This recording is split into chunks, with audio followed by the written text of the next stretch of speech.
Yan, salamat po. Yan. Sige, muli. Magandang hapon, ha?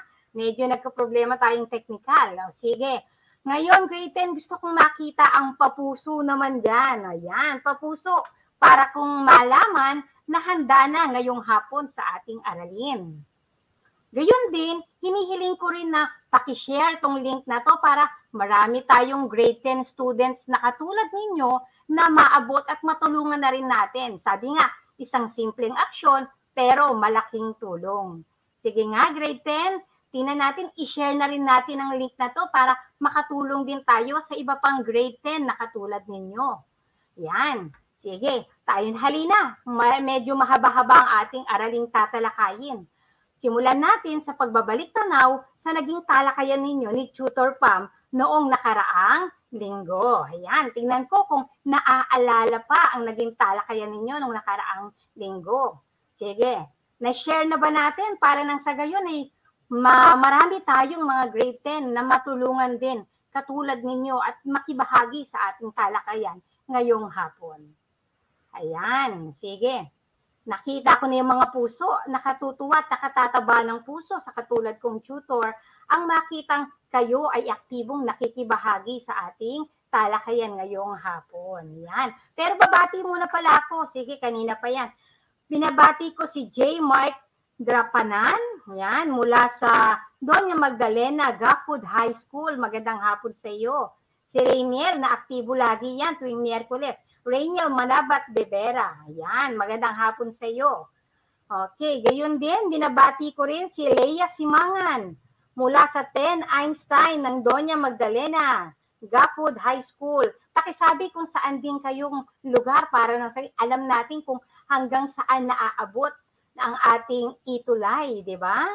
Yan. Sige, binabati ko rin si Kiana Templo Nuevo mula sa 10 Amities ng Antipolo National High School, Camarines Sur. Magandang hapon. Yan. Ang layo ng naabot natin, di ba? Tulungan din natin ang iba na maitulay natin ang aralin natin sa Filipino 10. Magandang hapon kay Jean Ashley Bukatan mula sa Diamantina National High School. Yan. Ganon din kay Jarina May Toblas Hoquino. Good afternoon po, Jarina. Ayan, mula sa 10 Edison.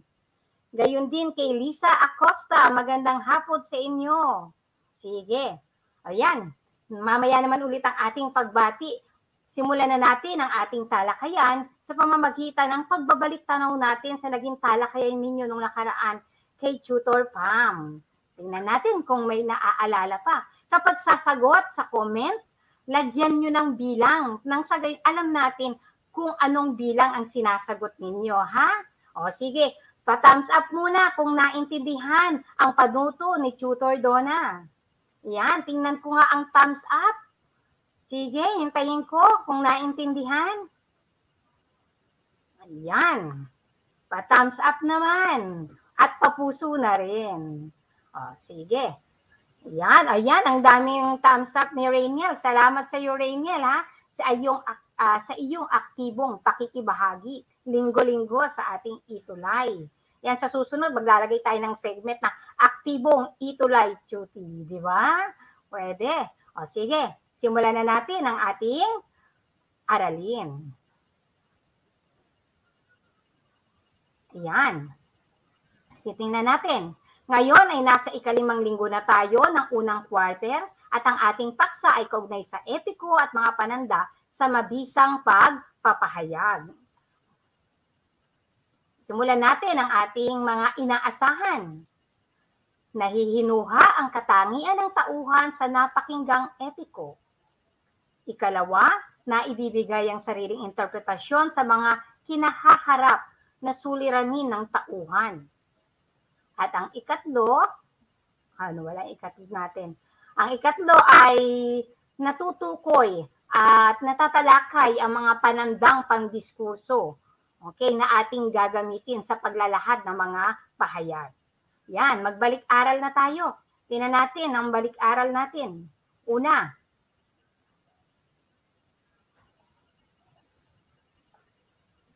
dali ha, ayusin natin. Okay, sige, simulan natin. Pipiliin ang titik ng tamang sagot. Isulat ninyo sa comment ha. Kung ano ang tamang sagot, sabi ko nga, ilagay ang bilang ng inyong sinasagutan. Sige, simulan natin. Una, akdang pampanitikan na naglalahad ng pananaw at opinyon tungkol sa tiyak na paksa. A. Dula. B. Maikling kwento. C. Sanaysay. D. Tula. Sige, simulan na natin. Ayan, meron na akong nakitang sagot. Ang bilis talaga nitong si Rainiel. Hello, kay Jello Pascual ng 10 Innovation. Yan, mula sa Las Piñas East National High School. Sige, may sagot na. Ang nakita kong sagot ay, tingnan natin, ang sagot ay letrang C, sabi ni Rainiel. Tingnan ko nga. Yan, tama ka, Rainiel. Sige, sagot tayo ha. Balikan natin yung naging talakayan nung nakaraan. Tingnan natin, ikalawa. Yan, ikalawa, isang pilosopo na sumulat ng alegorya ng yungib. A. Aristotle. B. Plato. C. Pythagoras. D. Socrates. Tingnan natin, simulan. Ikalawa na tayo. Tingnan natin. Sige, habang naghihintay ako ng sagot, babati muna tayo kay Jenny Rose Agustin. Yan, magandang hapon sa iyo. Lagay ninyo kung saang paaralan at kung saang lugar kayo, ha? Para nang sa gayon ay alam natin. Sige, tingnan natin ang sagot. Meron na akong nakitang sagot. Simula. Okay, si Rainiel ulit. Tingnan natin yung iba naman. Tingnan natin kung ganoon din katulad kay Rainiel ang sagot ng iba. Yan, sige. Sino nga ba ang pilosopong sumulat ng alegorya ng yungib? Ayan, ang dami ng sagot. Si Kiana, Templo Nuevo, Cristanta, Jane Valencia. Ganyan din si Althea. Ang sagot nila ay letrang B. Tingnan nga natin. Tama, si Plato. Yan. Sunod, ikatlo. Ano ang kasing kahulugan ng salitang mahumaling? A. Magkagusto. B. Magliyab. C. Magningas. D. Magsanay. Sige nga, tingnan natin ang ikatlo. Anong sagot sa ikatlo? Ayan, nakikita ko, tama ang mga sagot ninyo. Magaling. Yan, tingnan natin ang ikatlo. Yan, mukhang nakatutok talaga ito si Rainiel eh. Oh, talagang nangunguna si Rainiel sa pagsagot. Sige, hintayin pa natin ang sagot ng iba. Rainiel, ha? Okay. Ang sabi ni Rainiel, ayan, si Ron Mel. Ron Mel, ayan. At si Althea, ang sabi nila ay, okay, A daw ang kahulugan ng mahumaling. Tama nga ba? Yes, tama kayo. Ayan. Tingnan natin sa ikaapat. Ang sanaysay na alegorya ng yungib ay isang patlang na uri ng sanaysay. A. Di formal. B. Formal. C. Walang tema. D. Walang wakas. Sige, simulan na. Isulat na natin dyan sa comment. Ayan. Huwag kalimutang lagyan ng bilang para alam natin kung ano yung sinasagutan, ha? Okay. Magandang hapon sa iyo, Francine Almosa. Shout out sa iyo from Las Piñas East 10 Lab. Aba? Okay. Sige, si Jayden. Ang sabi ni Jayden, tingnan nga natin, A, hindi nga ba formal? Maraming sumagot ng di formal. Alegorya ng yungib, ito ay isang formal na sanaysay. Tandaan na, ang alegorya ng yungib ay formal na sanaysay. Yan. Sige, tingnan natin. Ikalima. Ano ang paksa ng alegorya ng yungib? A, pagiging bilanggo. B, pagiging edukado. C, pagiging malaya. O D, pagiging matalino. Sige, tingnan natin ang sagot. Natawa si Rainiel. Okay lang yun kung nagkamali. Ang mahalaga, sumubok tayo. Yun ang importante, di ba? Ayan. Okay, tingnan natin ikalima. Okay, naku, napakahusay talaga nito si Rainiel. Oh. Ano yata ito eh, ang tawag doon, keyboard warrior, ang bilis eh. Oh. Sige, tingnan natin, hintayin natin ang iba kung katulad din ng sagot mo. Ha? Okay, ito daw ay, naku, tila may iba-iba ang sagot. Okay, yan, marami akong nakitang tamang sagot. Ang tamang sagot ay ang pagiging bilanggo. Ayan. Sige. Ayan, Jayden Shan kay Jayden Shan ng Las Piñas East National High School, Irish de la Rama, hello sa inyo. Yan. Sige, sunod.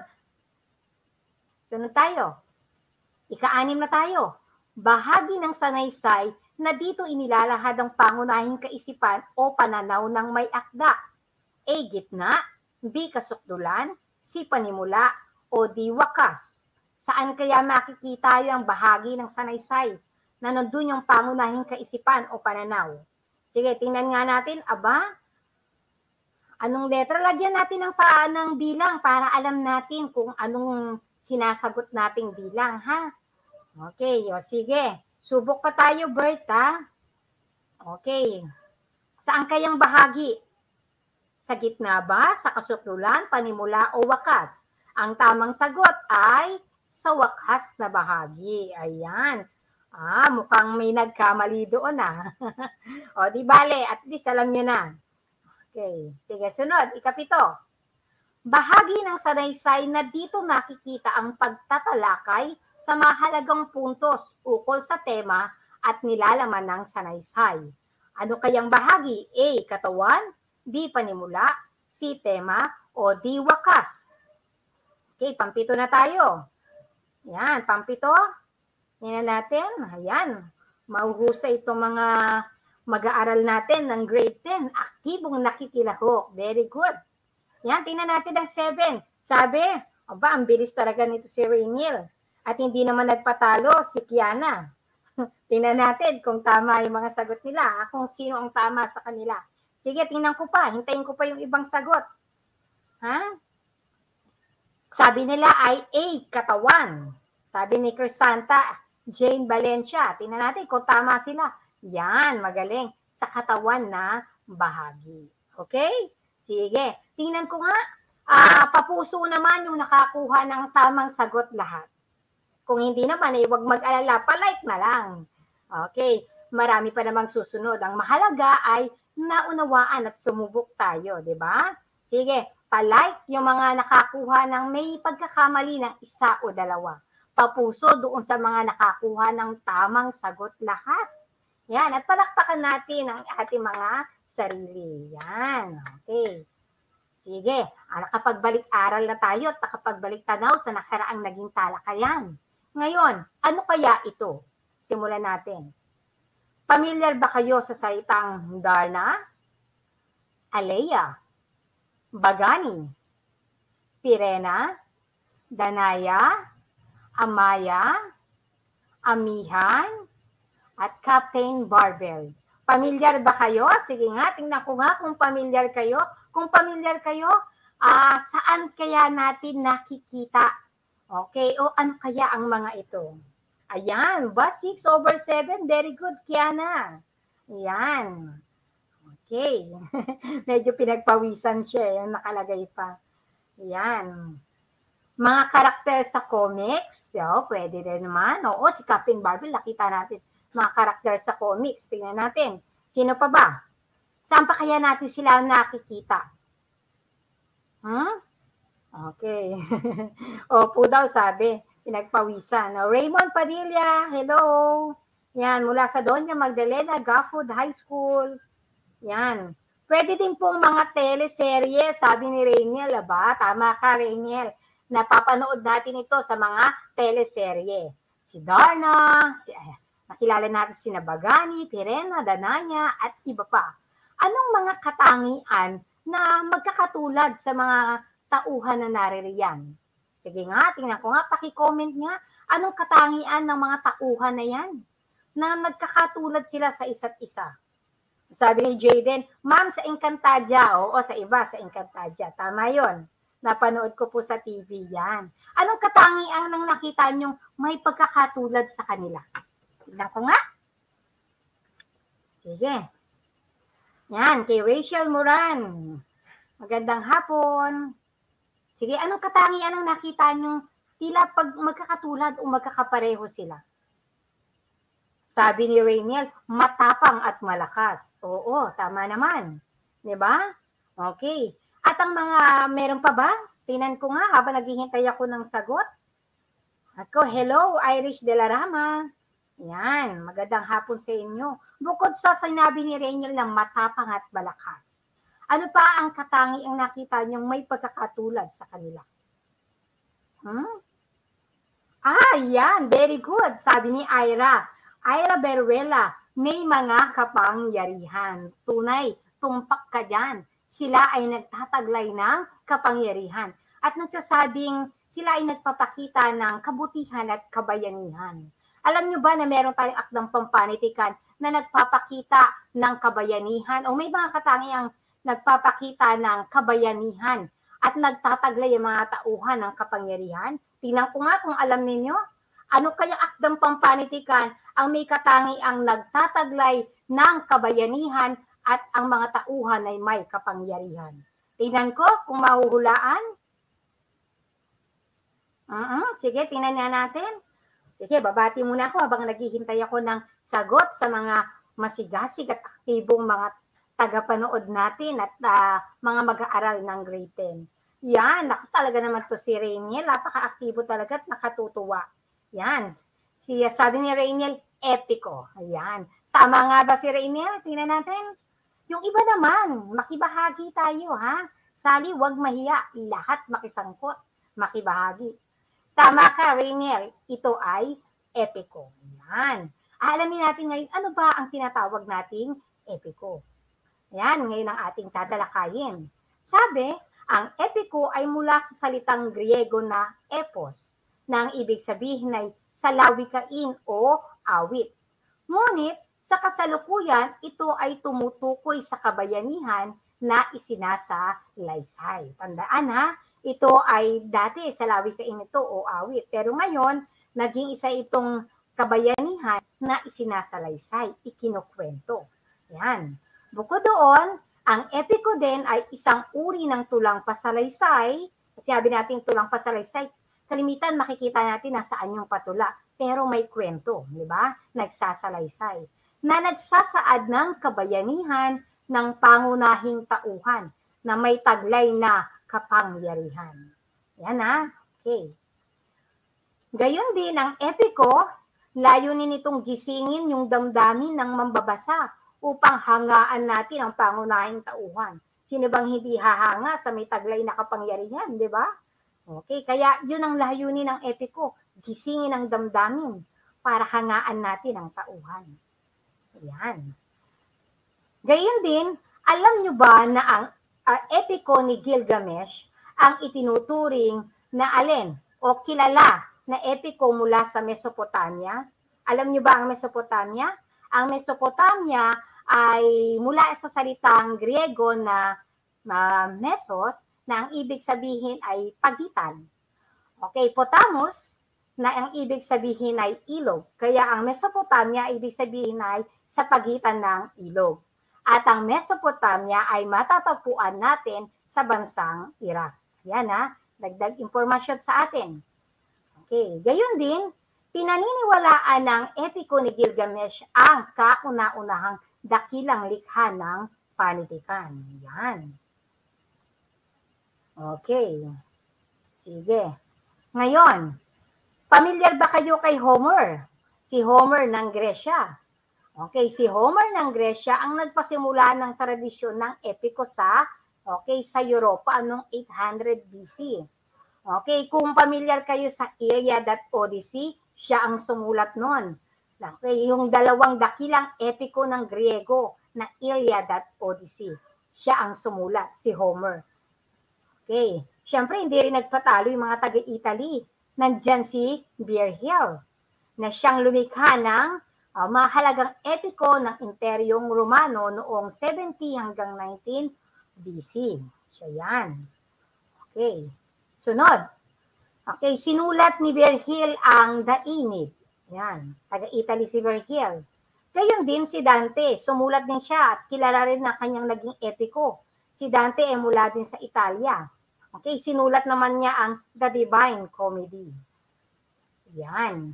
Sa French, meron ding Chanson de Roland. Sa English ay ang Beowulf. At ang sa Spain ay ang El Cid o El Cantar Mio Cid. Yan. Yan yung mga epiko na meron na kilala sa iba't ibang panig ng mundo. Yan. Siyempre, hindi patatalo ang Pilipinas. Sa Pilipinas, meron din tayong mga epiko. Sa katunayan, 28 kilalang epiko ang kumakatawan sa paniniwala, kaugalian, at pagpapahalagang moral ng mamamayan. Meron ba kayong alam na epiko sa Pilipinas? Siguro naman grade 10, di ba? Dahil napag-aralan na natin yan noong nasa grade 7, no? Yung mga epiko. Kadalasan kasi yung mga epiko sa Pilipinas nagmula sa bahagi ng Mindanao. Yan. Mayaman yung mga epiko natin diyan. Okay.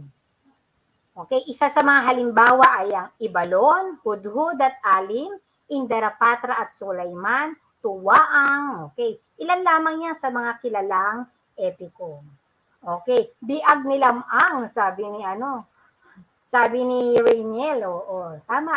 Okay, epiko yun. Biag ni Lamang. Very good, Rainiel. Naaalala pa ni Rainiel ang kanyang naging epiko na tinalakay noong siya ay nasa ikapitong taon. Ikapitong baitang. Yan. Sige. Bago tayo magtapos sa kasaysayan at paglalarawan at pagtalakay natin sa epiko, tingnan ko nga kung naalala yung tinalakay ni Tutor Donna. Sige, tingnan ko. Una, upunan natin ang patlang, ha? Ang patlang ay tulang pasalaysay na nagsasaad ng kabayanihan ng pangunahing tauhan na nagtataglay ng katangiang nakahihigit sa karaniwang tao. Sige nga, pakisulat nga ang sagot sa unang bilang. Ano nga kaya ito? Kasasabi lang natin kanina. Tingnan ko kung naalala. Sige, habang naghihintay ako, batiin ko muna si Janelle Acosta, Jasmine Corpus, si Jasmine Corpus mula sa Cabatuan East District. Diamantina, Cabatuan Isabela. Pasensya na, anak, ha?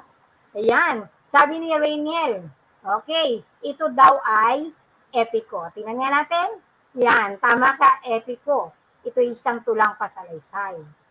Sabi, dalawa, ito ay mula sa salitang Griego. Aba, ang bibilis eh, Nasa pangalawa pa lang ako, sila nasa pangatlo na. Okay. Ito ay mula sa salitang Griego na ang ibig sabihin ay, okay, sabi ni Rainiel na naman, okay, ang sabi ay, epos. Yan. Epos daw ang sabi. Epos ang sabi ni Rainiel. Tama ba? Tingnan natin. Ang dami na nila. Ang bilis eh. Mga keyboard warrior to mga to. Aktibo. Diba, nakakatuwa na nagagamit natin ang kausayan natin sa pagmamagitan ng pagsagot. Okay, sunod. Tama ka. Tama, epos. Yan. Okay, number 1, epiko. Tama. Number 2, epos. Okay. Ito ay mula sa salitang Griegong epos na ang salawik ay inuawit. Ngunit ngayon ito ay tumutukoy sa, nakita ko na, tingnan natin yung bilang 3. Anong sagot sa bilang 3? Ayan, okay. Ang tamang sagot ay, sa ikatlo na kabayanihan. Tumutukoy sa kabayanihan na isinasalaysay. Yan. Okay, tingnan natin. Layunin nito na gisingin ang patlang upang hangaan ang pangunahing tauhan. Medyo maulan dito. Naririnig naman siguro ako. Yan. Layunin nito na gisingin ang patlang upang hangaan ang pangunahing tauhan. Tingnan nga natin. Tama ka, Maribel. May nakita. Yan, sabi ni Maribel, kabayanihan, kanina yon. Okay, talaga po si Rainiel, hindi nagpapatalo, Sige, tingnan natin kung tama yung sagot ni Rainiel. Tingnan, umana pa tayo ng sagot ng iba. Yan. Sabi ni, pareho sila ni Kiana. Ang sabi, gisingin ang damdamin. Okay, tama yon. Isa sa mga halimbawa nito ay ang patlang na kinikilala bilang kauna-unahang dakilang likha ng panitikan. Ano yung kinikilala? Ano yung kauna-unahang akda o dakilang panitikan? Okay, talaga naman, napakabilis ng mata at pati ng kamay at pati ng isip. Nakatutuwa. Okay, tama. Tama kayo. Epiko ni Gilgamesh. Yan. Nagsimula kay patlang ng Greece ang tradisyon ng epiko sa Europa noong patlang. Ganyan natin. Okay, ang tamang sagot. Okay, nagsimula kay Yan, kay Homer. Yan, nakita akong sagot. Okay. Sige, hintay-hintay At noong, okay, 800 BC. Ayan, ang galing. Nakatutuwa na inyong naunawaan ng ating naging pagpapaliwanag. Sige, palakpak para sa inyo. Yan, ang saya-saya. Okay, umuulan ngayon, umuulan din ng karunungan at kaalaman. Nakatutuwa yan. Sige, matapos nating talakayin ang kasaysayan at katuturan ng epiko, tumungo naman tayo sa ating epiko ngayong araw. Mula sa epiko ni Gilgamesh. Magbasa at makinig. Babasahin ko ang ating epiko o ang epiko ni Gilgamesh. Si Gilgamesh ang hari ng lungsod ng Uruk na ang 2/3 ng pagkatao ay Diyos at ang 1/3 ay tao. Ibig sabihin, okay, hindi talaga siya purong tao, di ba? Mailalarawang matipuno, matapang, at makapangyarihan, subalit mapang-abuso. Dahil dito, nagdasal ang kanyang mga nasasakupan sa kanilang Diyos para makalaya sa kanyang pamumuno. Dininig ito at pinadala si Enkidu, isang taong kasing lakas niya. Nagpang-amok ang dalawa, ngunit kinalaunay naging matalik na magkaibigan. Yan. Mula noon, magkasabay na silang dalawa sa pakikipaglaban at sa pang-aabuso sa kapangyarihan. Kaya't nagalit ang mga Diyos na naging dahilan ng pagkaratay ni Enkidu sa matinding karamdaman. Naging masama ang loob ni Enkidu sa kanyang kaibigan dahil siya ang naparusahan sa kanilang hindi magandang pag-uugali. Nagbabala siya sa kanyang mga mapapait at hindi kaaya-ayang panaginip. Ang nagngangalit na kalangitan at galit ng sangkalupaan. Habang isinasalaysay ni Enkidu ang kanyang panaginip, naawa si Gilgamesh at pinunasan nito ang kanyang luha. Sinabihan siyang pinarurusahan na siya ng kanilang dakilang Diyos. Iniyakan ni Gilgamesh ang kanyang kaibigan at namatay si Enkidu. Pinagluksa ito ni Gilgamesh sa loob ng 7 araw at gabi. Pinagpatayo niya ito ng estatwa sa tulong ng kanyang mga tao bilang alaala. Aba? O sige, yan ang epiko. Kaugnay sa epiko ni Gilgamesh. Tingnan ko nga kung naunawaan ang ating binasang epiko. Tingnan natin, ito ang mga tanong. Una, ano ang mga katangiang taglay ni Gilgamesh? Tingnan ko nga, ano yung mga katangiang nakita nating taglay ni Gilgamesh? Sige, tingnan ko nga ang mga sagot kung ito inyong napanood at napakinggan. Ano mga katangiang taglay ni Gilgamesh na nakita natin mula doon sa ating isinalaysay? Ayan, sige naghihintay ako ng sagot. Yan. Hello kay Kyle Ricardo. Yan. Sige, aktibo talaga to si Rainiel. Maghintay pa tayo ng ibang kasagutan, Rainiel ha. Sige, magsulat ng mga sagot. Huwag naman puro pabati lamang, no? Makibahagi din tayo. Ayan. Ay, sabi ni Edward, matipuno. O ba? Diba? Ang laki ng kataong, matipuno. Ang sabi ni Rainiel din, malakas at makapangyarihan. Ayan. Okay, si Kiana, sinabi rin niya, matipuno. Tama, taglay nila ang kanyang pagiging matipuno, malakas, at makapangyarihan. Yun nga lamang, merong bahaging negatibo sapagkat may pagkamayabang itong si Gilgamesh, di ba? At may pang-abuso sa kanyang kapangyarihan. Yun yung negatibong bahagi. No? Okay, sunod. Tukuyin ang naging suliranin ng tauhan sa epiko at bigyan ng sariling interpretasyon ang mga ito. Tama ka dyan, Ira. Tama yung sagot mo. Ano ba ang naging suliranin ng tauhan? Sige, tingnan ko nga. Hintayin ko ang sagot ninyo. Ano ba ang naging suliranin dito ng tauhan? Isip-isip. Ayan, nag-iisip. Habang nag-iisip, sige, babati muna tayo mula kay Marcelina Tuwason Omania ng grade 10. Okay, Santa Lucia High School. Yan. Yan. Sige. Nakikinig talaga at nakikibahagi itong si Rainiel. Sabi ni Rainiel, nagkasakit ang matalik niyang kaibigan na si Enkidu. Oo, tama ka dyan. At isinisisi niya yung pagkakasakit niya kay Gilgamesh sapagkat siya ang naparusahan sa mga nagawa nilang kamalian. Tama, okay? Sige. Yun ang naging suliranin. Sunod, nanaisin mo bang maging kaibigan ng isang tulad ni Gilgamesh? Sige nga. Kung meron kang nais maging kaibigan, isa rin ba si Gilgamesh? Gugustuhin mo ba siyang maging kaibigan at bakit? Sige, tingnan ko nga. Sige. Dance Rodriguez Rojas, hello? Gugustuhin mo bang maging kaibigan si Gilgamesh? O ang katulad ni Gilgamesh at bakit? Sige. Aba? Nako, mukhang tinatag na ninyo yung inyong mga kaibigan, ha? Si Rainiel nagtag na yun. Jaymar Parungaw, Haji Sunga. Ayan. Gugustuhin mo bang maging kaibigan ng katulad ni Gilgamesh? Bakit? Sige, tingnan ko. Hanap tayo ng sagot mula sa inyo. Pakinggan nga natin o basahin ko. Ano kayang sagot ninyo? Nais din ba ninyo maging kaibigan ng katulad ni Gilgamesh? Ha? Okay, oo, siguro naman, di ba? Sabi nga, sino namang hindi nanais na maging kaibigan?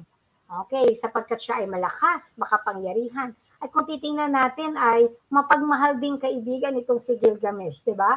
Kasi nga lumuluha siya sa naging paghihirap ni Enkidu. Okay, kaya maaaring naisin din siyang maging kaibigan.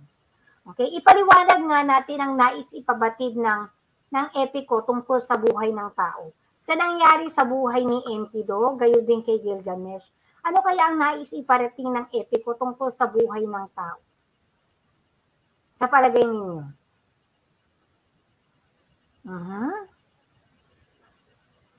Sabi ni Rainiel kanina, depende po kasi po baka maka-influensyan niya ako sa kanyang masamang mga gawain o maging dahilan siya ng aking kapahamakan.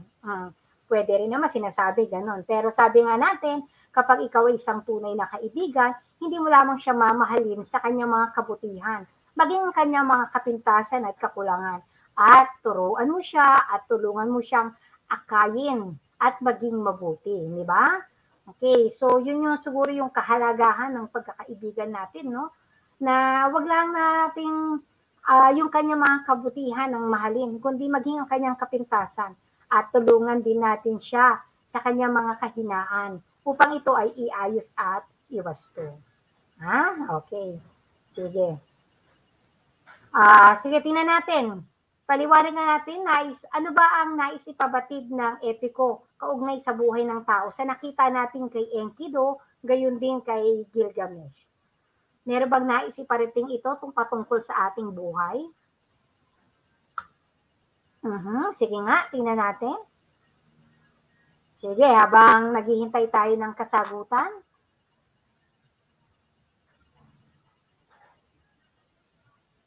Ayan. Okay. Siguro dito wala pong tao ang matigas ang puso. Okay, siguro sinasabi dito ayun na talaga, 'di ba sabi nga sa awit, mahiwaga ang buhay ng tao. Walang nakakaalam kung anong maaaring mangyari sa atin bukas. Maaaring ngayon malakas ka, ay bukas ay sabi nga, 'di ba, hindi natin alam kung ano ang naghihintay sa atin. Kaya sinasabi nga maging sa awit, mahiwaga ang buhay ng tao. Yan. Kaya sabi na natin, kapag sa bawat araw na tayo ay nabubuhay, anong mahalagang gawin natin? Ito ay ituring natin na ito na yung pinakahuling sandali natin sa mundong ito kasi yung bukas hindi natin pwedeng panghawakan. Maraming at posibleng maraming mangyari sa atin sa kinabukasan. Kaya yung ngayon lang ang pwede nating panghawakan. Kaya sabi nga natin, okay, gamitin natin sa wasto, sa maayos at mabuti ang bawat araw na meron tayo. Dahil hindi natin batid kung ano ang naghihintay sa ating bukas. Ganon kahiwaga ang buhay. Tinanong nga si Enkidu, malakas, may kapangyarihan. pero nagkaroon ng kasakitan, di ba? Kinabukasan. Okay? So, yun siguro yung naisiparating sa atin. Walang nakakaalam ng ating bukas. Di ba? Okay. Oo, sabi. Sabi nga ni Rainier, labasan natin, depende po. Yun. Okay, baka ma-impluwensyahan. Oo, kaya kailangan maging matatag din tayo, di ba, Rainier? Maging matatag, maging matapang. Pero sabi, ang tunay na pagkakaibigan, hindi lamang yung kabutihan ng ating mamahalin. Maging ang kanyang kahinaan at kanyang kapintasan. At mula doon, tuturuan natin siya at tutulungan na akayin para maging mabuti at ayusin niya ang kanyang mga kahinaan. Di ba? Okay, nakatutuwa. Okay, so ang buhay, hindi natin alam kung anong naghihintay sa atin, di ba? Okay, so gamitin natin ang bawat araw natin sa mabuti, maayos, at nang wala tayong pagsisisi. Okay? Sige. Anong mensahe ng pagkakaibigan ang nais na iparating sa akda? Sige nga, tingnan ko. Anong nais na... Okay. Anong mensahe ang pagkakaibigan ang nais nating iparating?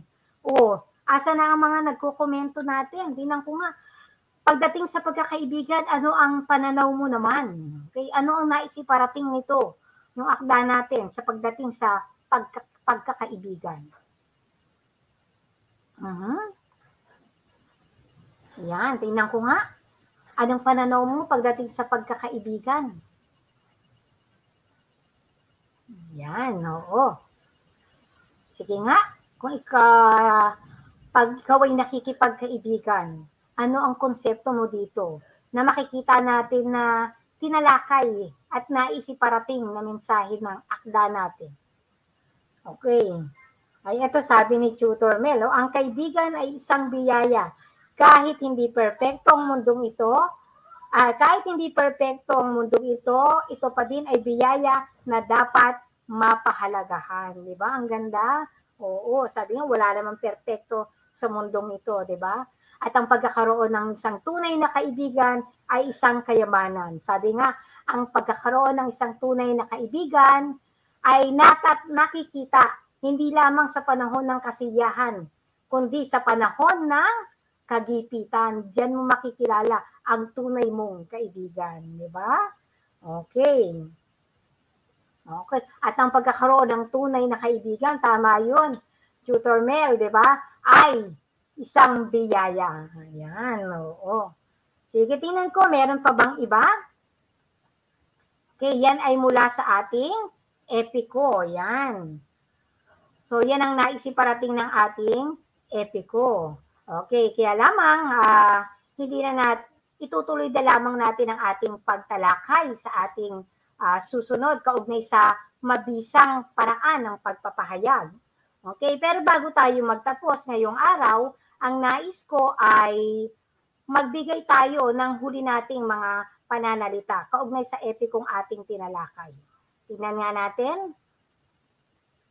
Okay, teka ha, tingnan natin. Yan.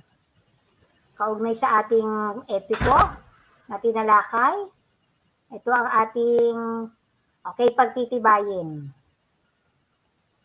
Yan. Sige, gusto ko bilang pagwakas natin, magbigay ka nga ng salita. 3 salita na magbubuod sa natutuhan mo ngayong araw. Ano yung 3 salita na magbubuod sa naging talakayan natin ngayong araw? 3 salita lamang ha. Tapos 2 salitang pwedeng maglarawan sa damdamin mo. Anong naging damdamin mo ngayon sa ating talakayan? At isang pangako na nais mong gawin matapos mong maunawaan ang ating talakayan.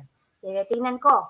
Yung munang 3 salita na magbubuod sa natutuhan mo ngayong araw. Medyo mahaba kasi ating talakayin. Sa susunod ay itutuloy natin ang pagtalakay. Okay? Pero nais kong makita, ano yung 3 salitang magbubuod sa natutuhan mo ngayong araw? Tingnan ko nga. Sige, habang naghihintay ako ng sagot. Okay, babati muna tayo. Okay, hinabati natin si Kiana, si Edward Landingin. Yan, magandang hapon sa iyo. Yan. Sige nga, tingnan natin, ano yung 3 salitang magbubuod sa natutunan mo ngayong araw? 3 lang salita ang hinahanap natin. Sige. Meron ba? Ano yung 3 salita? Sige, hinihintay natin. Hintayin natin ang 3 salita na nakita mong natutunan mo ngayong araw na maglalarawan sa natutunan mo. Sige, tingnan nga natin.